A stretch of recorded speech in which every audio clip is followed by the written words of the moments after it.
aunt and the other Banu Salim of forcible occupation of his spring by Sakhar।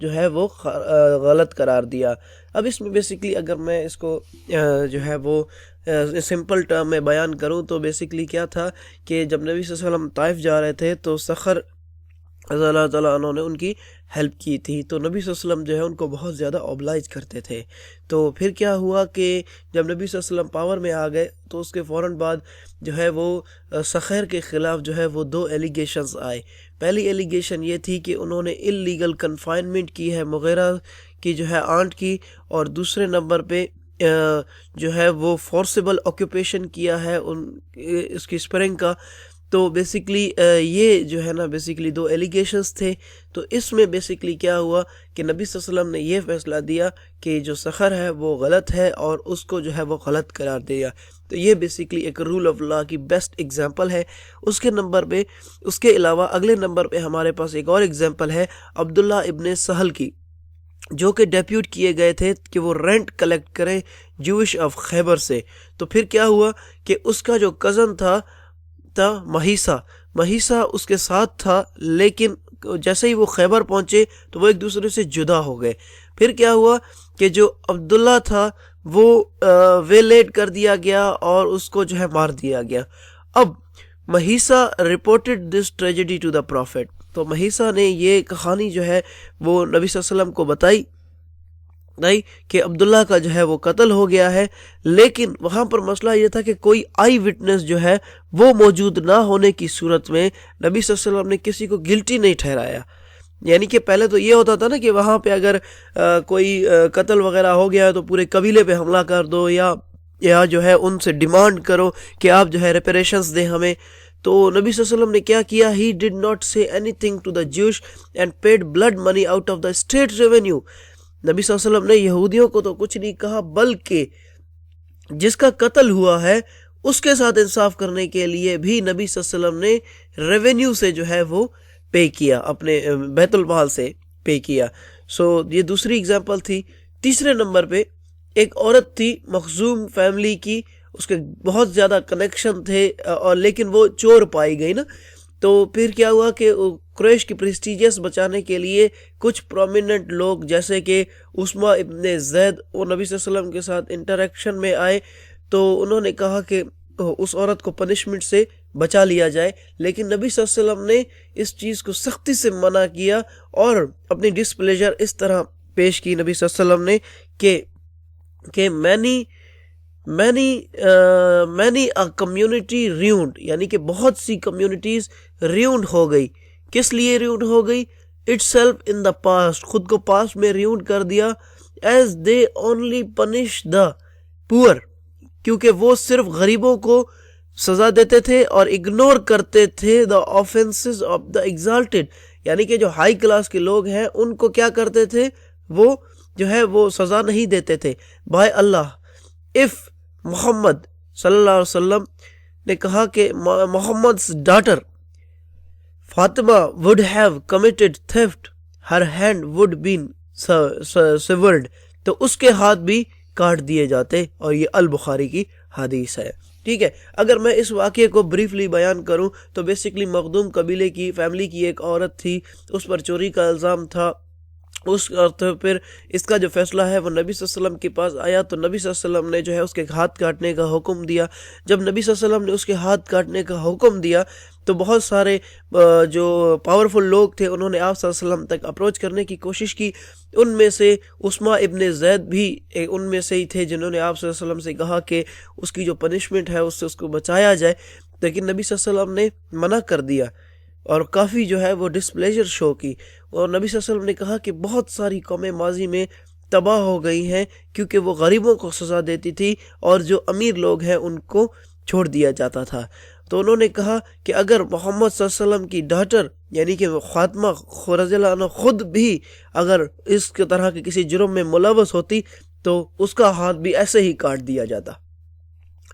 تو دوسری ہمارے پاس example ہے چوتھے نمبر پہ، once while he صلی اللہ علیہ وسلم was distributing the spoils of war people flocked around him and one man almost fell upon him. He pushed the man with a stick causing a slight abrasion.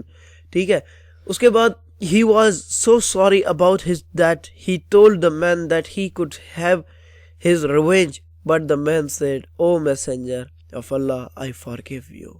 ابو داؤد کی یہ حدیث ہے کہ جب جنگ ختم ہوئی تو کیا ہوا کہ بہت سارے لوگ جو ہے وہ مال غنیمت کے خلاف جو ہے فولک بنانے لگے، ہجوم کی صورت میں آنے لگے، اور اس میں کیا ہوا کہ ایک شخص جو ہے وہ نبی صلی اللہ علیہ وسلم کے تقریباً اوپر چڑھ گیا، تو نبی صلی اللہ علیہ وسلم کے پاس ایک اسٹک تھی، تو اس سے جو ہے اس نے اس شخص کو پش کیا، تو اس شخص کے جو جسم ہے اس پر خراش آ گئی، ابریشن، یعنی کہ ہلکا سا جیسے خراش، جیسے ہم جسم پر خارش کرتے ہیں تو کوئی داغ آ جاتا ہے، اس طرح کا ایک داغ آ گیا۔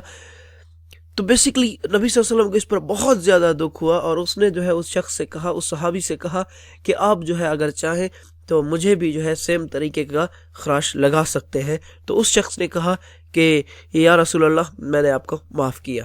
تو یہ بیسیکلی رول آف لا کی ایک اور بیسٹ ایگزامپل تھی۔ اس کے علاوہ 5ویں نمبر پہ ہماری ہے کہ ایک بار نبی صلی اللہ علیہ وسلم جو ہے سعد ابن عبیدہ کی وزٹ کی۔ while returning سعد sent his son قیاس with him۔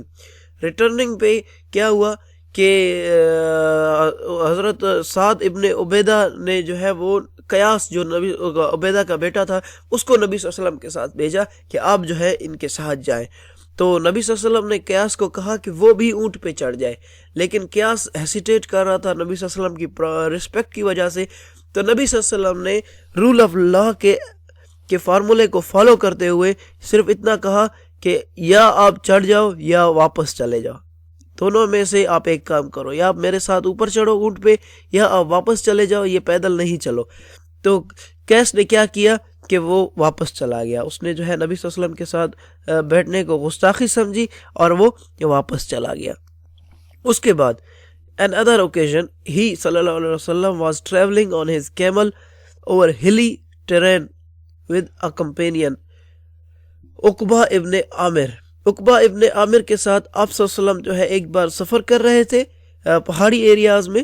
تو کچھ ڈسٹینس میں جانے کے بعد کیا ہوا کہ آپ صلی اللہ علیہ وسلم نے عقبہ کو کہا کہ آپ جو ہے وہ اونٹ پہ چڑھ جاؤ، لیکن عقبہ نے سوچا کہ یار اس طرح چڑھنا نبی صلی اللہ علیہ وسلم کے ساتھ جو ہے یہ ڈس ریسپیکٹ ہوگی holy prophet peace be upon him کی۔